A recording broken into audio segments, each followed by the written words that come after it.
ಓಂ ಸದ್ಗುರುನಾಥ ಶರಣಂ ಜಯ ಜಯ. ಓಂ ಸಚ್ಚಿದಾನಂದ ಶರಣಂ ಜಯ ಜಯ. ಎಲ್ಲರಿಗೂ ನನ್ನ ನಮಸ್ಕಾರಗಳು. ಜ್ಞಾನೇಶ್ವರಿ ಗೀತಾಮೃತ.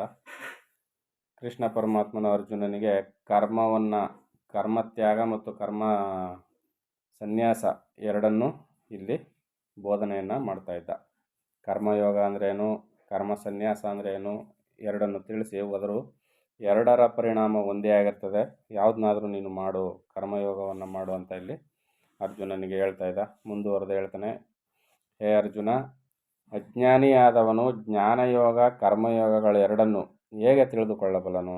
ಅಜ್ಞಾನಿಯಾದವನಿಗೆ ಕರ್ಮಯೋಗವೂ ಅರ್ಥ ಆಗೋದಿಲ್ಲ, ಜ್ಞಾನಯೋಗವೂ ಅರ್ಥ ಆಗೋದಿಲ್ಲ. ಅಂದರೆ ಅಜ್ಞಾನಿಯು ಈ ಎರಡನ್ನೂ ಬೇರೆ ಬೇರೆಯಾಗಿ ಭಾವಿಸುತ್ತಾನೆ. ದೀಪವು ಬೇರೆ ಬೇರೆಯಾಗಿದ್ದರೂ ಪ್ರಕಾಶವು ಏಕಪ್ರಕಾರವಾಗಿರುವಂತೆ ಈ ತತ್ವವನ್ನು ಚೆನ್ನಾಗಿ ತಿಳಿದಿರುವಂತಹ ಪಂಡಿತರು ಸನ್ಯಾಸ ಮತ್ತು ಯೋಗದಲ್ಲಿ ಯಾವ ಭೇದವನ್ನು ಅಂಗೀಕರಿಸುವುದಿಲ್ಲ. ಚೆನ್ನಾಗಿ ತಿಳಿದಂಥ ಜ್ಞಾನಿ ಏನು ಮಾಡ್ತಾನೆ, ಕರ್ಮ ಸನ್ಯಾಸ ಕರ್ಮಯೋಗವನ್ನು ಮತ್ತು ಜ್ಞಾನಯೋಗ ಎರಡನ್ನೂ ಅಂಗೀಕರಿಸ್ತಾನೆ. ಆದರೆ ಅವ್ಯಾವುದನ್ನು ಅದರಲ್ಲಿರ್ತಕ್ಕಂಥ ಭೇದವನ್ನು ಅಂಗೀಕರಿಸೋದಿಲ್ಲ. ಜ್ಞಾನಯೋಗದಿಂದ ಪ್ರಾಪ್ತಿಯಾಗುವಂತಹ ಫಲವೇ ಕರ್ಮಯೋಗದಿಂದಲೂ ಪ್ರಾಪ್ತಿಯಾಗುವುದೆಂದ ಮೇಲೆ ಈ ಎರಡು ಏಕರೂಪವೇ ಆಗಿವೆ. ಜ್ಞಾನಿ ಏನು ಮಾಡ್ತಾನೆ, ನಾನೇ ಪರಮಾತ್ಮ ಅಂತ ತಿಳಿದಿರ್ತಾನೆ. ಸಕಲವು ಪರಮಾತ್ಮನಲ್ಲಿಯೇ ಅಡಕವಾಗಿವೆ. ಮಿಥ್ಯಾ ಜಗತ್ತಿದು ಸ್ವಲ್ಪ ಕಾಲ ಇದ್ದು ಹೊರಟೋಗುತ್ತೆ. ಪರಮಾತ್ಮನೇ ಸತ್ಯ ಅಂತ ತಿಳ್ಕೊಂಡ್ರೂ ಅದೇ ಫಲವಾಗಿರ್ತದೆ. ನಾನು ಸಹಿತ ಎಲ್ಲವೂ ಪರಮಾತ್ಮನೇ ಅಂತ ತಿಳ್ಕೊಂಡ್ರೂ ಅದೇ ಫಲವಾಗಿರ್ತದೆ. ಅದೇ ರೀತಿಯಲ್ಲಿ ಎಲ್ಲವೂ ಪರಮಾತ್ಮನಿಗೆ ಅರ್ಪಿತ ಬುದ್ಧಿಯಿಂದ ಮಾಡಿದ್ರೂ ಅದು ಕೂಡ ಕರ್ಮ ಸನ್ಯಾಸ ಯೋಗ, ನಿಷ್ಕಾಮ ಕರ್ಮಯೋಗವೇ ಆಗುತ್ತೆ. ಇನ್ನು ಜ್ಞಾನ ಮಾರ್ಗದಲ್ಲಿ ಎಲ್ಲವೂ ಪರಮಾತ್ಮನೇ ಆಗಿರುವಾಗ ನಾನು ನನ್ನದೆಂಬ ಭಾವಕ್ಕೆ ಏನು ಅವಕಾಶ ಇದೆ? ಕೇವಲ ಒದಗಿ ಬಂದ ಕರ್ತವ್ಯವನ್ನಷ್ಟೇ ಮಾಡಿ ಮುಗಿಸೋದು, ಫಲಾಫಲಗಳನ್ನೆಲ್ಲ ಅದನ್ನು ಪರಮಾತ್ಮನಿಗೆ ಅರ್ಪಿತ ಮಾಡುವುದು. ಈ ರೀತಿಯಲ್ಲಿ ಕರ್ತವ್ಯವನ್ನು ಮಾಡಬೇಕು. ಆಕಾಶ ಮತ್ತು ಅವಕಾಶ ಈ ಎರಡರಲ್ಲಿ ಶಬ್ದಭೇದವೇ ಹೊರತು ಸ್ವರೂಪವು ಏಕಪ್ರಕಾರವಾಗಿ ಇರುವಂತೆ. ಆಕಾಶ ಅಂದರೆ ವಿಸ್ತಾರವಾಗಿ ಕಾಣ್ತಾ ಇರ್ತಕ್ಕಂಥ ಬಯಲು ಪ್ರದೇಶ. ಅವಕಾಶ ಅಂದ್ರೇನು, ವಿಸ್ತಾರವಾದ ಸ್ಥಳಾವಕಾಶ ಇರ್ತದಲ್ಲ ಅದನ್ನೇ. ಅಂದರೆ ಶಬ್ದಭೇದವಷ್ಟೇ ಹೊರತು ಆಕಾಶ ಅವಕಾಶ ಎರಡೂ ಕೂಡ ಒಂದೇ ಶಬ್ದವಾಗಿರ್ತದೆ, ಒಂದೇ ಅರ್ಥವನ್ನು ಕೊಡ್ತದೆ. ಯೋಗ ಮತ್ತು ಸನ್ಯಾಸ ಎರಡರಲ್ಲಿ ಭೇದವನ್ನು ತಿಳಿಯುವವರಿಗೆ ಆತ್ಮಾನುಭವವಾಗಿದೆ ಎಂದು ತಿಳಿಯುವವನಾಗು. ಯೋಗ ಮತ್ತು ಸನ್ಯಾಸ ಎರಡರಲ್ಲಿ ಅಭೇದವನ್ನು ತಿಳಿದವರಿಗೆ ಆತ್ಮಾನುಭವವಾಗಿದೆ ಎಂದು ತಿಳಿಯುವನಾಗು. ಯಾಕಂದರೆ ಯೋಗ ಮತ್ತು ಸನ್ಯಾಸ ಈ ಎರಡೂ ಒಂದೇ ಅರ್ಥವನ್ನು ಕೊಡೋದ್ರಿಂದ ಯಾರದನ್ನು ಸರಿಯಾಗಿ ಅರ್ಥ ಮಾಡ್ಕೊಳ್ತಾರೋ ಅವ್ರಿಗೆ ಆತ್ಮಾನುಭವ ಆಗಿದೆ ಇವ್ರಿಗೆ ಅಂತ ನೀನು ತಿಳ್ಕೊ. ಹೇ ಅರ್ಜುನ, ಕರ್ಮಯೋಗವೆಂಬ ಮಾರ್ಗದಲ್ಲಿ ನಡೆಯುವವನು ಮೋಕ್ಷವೆಂಬ ಪರ್ವತದ ಶಿಖರವನ್ನು ಏರಿ ಶೀಘ್ರವಾಗಿಯೇ ಆತ್ಮಾನಂದವನ್ನು ಪಡೆಯುವನು. ಯಾವಾಗ ಎಲ್ಲ ಕರ್ಮಗಳನ್ನು ಪರಮಾತ್ಮನಿಗೆ ಅರ್ಪಿತ ಬುದ್ಧಿಯಿಂದ ಮಾಡ್ತಾ ಹೋಗ್ತಾನೋ, ನಾನು ನನ್ನದೆಂಬ ಭೇದ ಭಾವ ಇಲ್ಲದೆ ತನ್ನ ಪಾಲಿಗೊದಗಿದ ಕರ್ತವ್ಯವನ್ನಷ್ಟೇ ಮಾಡ್ತಾ ಹೋಗ್ತಾನೋ, ಫಲಾಪೇಕ್ಷೆಯನ್ನು ಬಿಟ್ಟು ಅವನು ಕೂಡ ಜ್ಞಾನ ಸಾಧನೆಯನ್ನು ಅನುಸರಿಸಿ ನಡೆದು ಮೋಕ್ಷವನ್ನು ಪಡಿತಾನೆ. ಆದರೆ ಈ ಯೋಗ ಸಾಧನೆಯ ಮಾರ್ಗದಲ್ಲಿ ಹೋಗುವವನು ಜ್ಞಾನವನ್ನು ಪಡೆಯಲಾರನು. ಅಂತಹ ಮೂರ್ಖನ ಜೀವಿತವು ವ್ಯರ್ಥವೆಂದು ತಿಳಿಯಬೇಕು. ಮಾಯಾಮೋಹವನ್ನು ಮನಸ್ಸಿನಿಂದ ಸಂಪೂರ್ಣವಾಗಿ ಬೇರ್ಪಡಿಸಿ ಗುರೂಪದೇಶವೆಂಬ ಶುದ್ಧ ಜಲದಿಂದ ಮನಸ್ಸಿನ ಮಲಿನವನ್ನೆಲ್ಲ ತೊಳೆದರೂ ಆತ್ಮಸ್ವರೂಪದಲ್ಲಿ ತಲ್ಲೀನನಾಗಿರುತ್ತಾನೆ. ಏನು ಹೇಳ್ತಿದ್ರೆ ಇಲ್ಲಿ, ಮಾಯಾಮೋಹವನ್ನು ಮನಸ್ಸಿನಿಂದ ಸಂಪೂರ್ಣವಾಗಿ ಬೇರ್ಪಡಿಸಿ. ಮನಸ್ಸಿಗೆ ಮಾಯಾಮೋಹ ಅಂಟ್ಕೊಂಡ್ಬಿಟ್ಟಿರ್ತದೆ. ಇದನ್ನು ಮನಸ್ಸಿನಿಂದ ಸಂಪೂರ್ಣವಾಗಿ ಬೇರ್ಪಡಿಸಬೇಕು. ಗುರೂಪದೇಶವೆಂಬ ಶುದ್ಧ ಜಲದಿಂದ ಮನಸ್ಸಿನ ಮಲಿನವನ್ನೆಲ್ಲ ತೊಳೆದವರು. ಗುರೂಪದೇಶವೆಂಬ ಶುದ್ಧ ಜಲದಿಂದ ಮನಸ್ಸಿನಲ್ಲಿ ಅಂಟಿರ್ತಕ್ಕಂಥ ಮಾಯಾಮೋಹವೆಂಬ ಕೊಳೆಯನ್ನು ಯಾರು ತೊಳಿತಾರೋ ಅವರು ಆತ್ಮಸ್ವರೂಪದಲ್ಲಿ ತಲ್ಲೀನರಾಗಿರುತ್ತಾರೆ. ಉಪ್ಪಿನ ಅರಳುಗಳು ಸಮುದ್ರಕ್ಕಿಂತ ಬೇರೆಯಾಗಿ ಕಾಣಿಸಿದರೂ ಸಮುದ್ರದಲ್ಲಿ ಸೇರುತ್ತಲೇ ಏಕರೂಪವಾಗುವಂತೆ ಮನಸ್ಸಿನಲ್ಲಿರುವ ಸಂಕಲ್ಪ ವಿಕಲ್ಪಾದಿಗಳನ್ನು ಹೊರದೂಡುತ್ತಲೇ ಬ್ರಹ್ಮಸ್ವರೂಪದೊಡನೆ ಸೇರಿ ಏಕರೂಪವಾಗುವರು.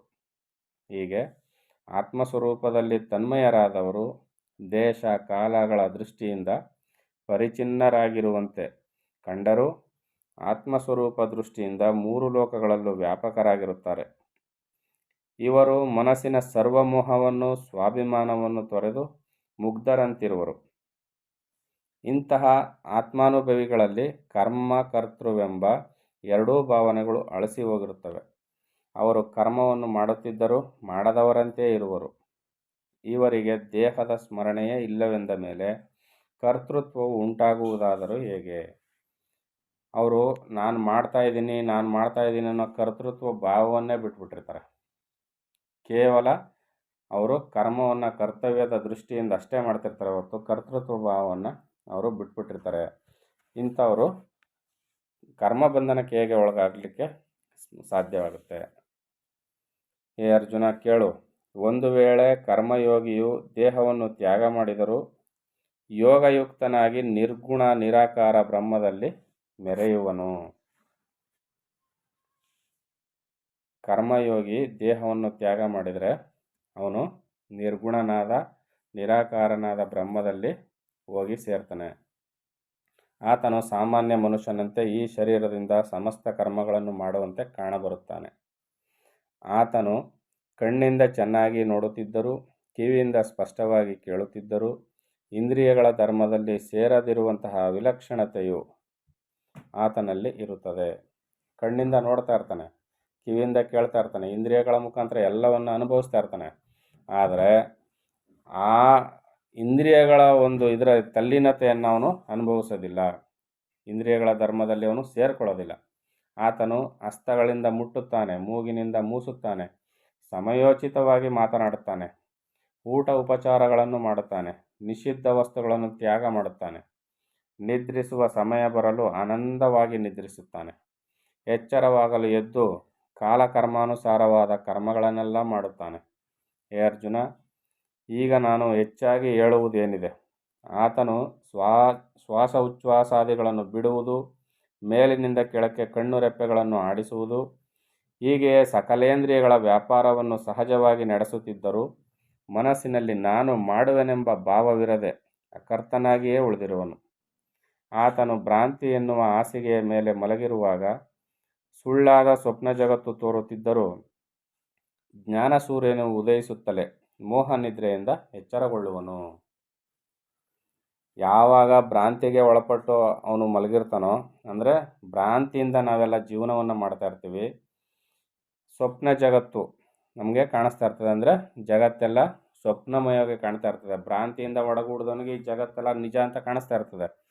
ಯಾವಾಗ ಸುಳ್ಳಾದ ಸ್ವಪ್ನ ಜಗತ್ತು ತೋರುತ್ತಿದ್ದರೂ ಜ್ಞಾನ ಸೂರ್ಯನು ಉದಯಿಸುತ್ತಲೇ, ಜ್ಞಾನ ಯಾವಾಗ ಬರುತ್ತೋ ಆಗ ಈ ಮೋಹ ಅಂತಕ್ಕಂಥದ್ದು ನಮ್ಮನ್ನು ಬಿಟ್ಟು ಹೋಗುತ್ತೆ. ಅಂದರೆ ಮೋಹನಿದ್ರೆಯಿಂದ ಎಚ್ಚರವಾಗ್ತಾನೆ ಒಬ್ಬ ಮನುಷ್ಯ. ಹೇ ಅರ್ಜುನ, ಆತನು ಸಕಲೇಂದ್ರಿಯಗಳು ತಮ್ಮ ತಮ್ಮ ವಿಷಯಗಳಲ್ಲಿ ಸಂಚರಿಸುತ್ತಿದ್ದರೂ ತಾನು ಮಾತ್ರ ಆತ್ಮಸ್ಥಿತಿಯಲ್ಲಿಯೇ ಇರುತ್ತಾನೆ. ದೀಪದ ಪ್ರಕಾಶದಿಂದ ಮನೆಯ ಕೆಲಸ ಕಾರ್ಯಗಳೆಲ್ಲವೂ ನಡೆಯುತ್ತಿದ್ದರು ದೀಪವು ಅಲಿಪ್ತವಾಗಿರುವಂತೆ, ಸರೋವರದಲ್ಲಿರುವ ಕಮಲದ ಎಲೆಯು ನೀರನ್ನು ಅಂಟದಿರುವಂತೆ, ಜ್ಞಾನಿಯು ಸರ್ವಕರ್ಮಗಳನ್ನು ಆಚರಿಸುತ್ತಿದ್ದರೂ ಕರ್ಮಗಳಲ್ಲಿ ಸಂಬಂಧಗೊಳ್ಳದೆ ಅಲಿಪ್ತನಾಗಿರುತ್ತಾನೆ. ಯಾವುದೇ ಕಾರ್ಯ ಮಾಡಿದ್ರೂ ಅವರು ಮನಸ್ಸಿನಲ್ಲಿ ಕರ್ತೃತ್ವ ಭಾವವನ್ನು ತೊರೆದಿರ್ತಾರೆ ಜ್ಞಾನಿಗಳು ಅಂತಕ್ಕಂಥದ್ದನ್ನ ಇಲ್ಲಿ ಅರ್ಜುನನಿಗೆ ಶ್ರೀಕೃಷ್ಣ ಪರಮಾತ್ಮನು ಹೇಳ್ತಾ ಇದ್ದಾನೆ. ಇನ್ನು ಮುಂದೆ ಏನು ಹೇಳ್ತಾನೆ ಅಂತ ಮುಂದಿನ ಆಡಿಯೋದಲ್ಲಿ ನೋಡೋಣ. ಎಲ್ಲರಿಗೂ ಒಳ್ಳೆಯದಾಗಲಿ. ಓಂ ಸದ್ಗುರುನಾಥ ಶರಣಂ ಜಯ ಜಯ. ಓಂ ಸಚ್ಚಿದಾನಂದ ಶರಣಂ ಜಯ ಜಯ. ಹರಿ ಓಂ ತತ್ಸತ್. ಹರಿ ಓಂ ತತ್ಸತ್. ಹರಿ ಓಂ ತತ್ಸತ್.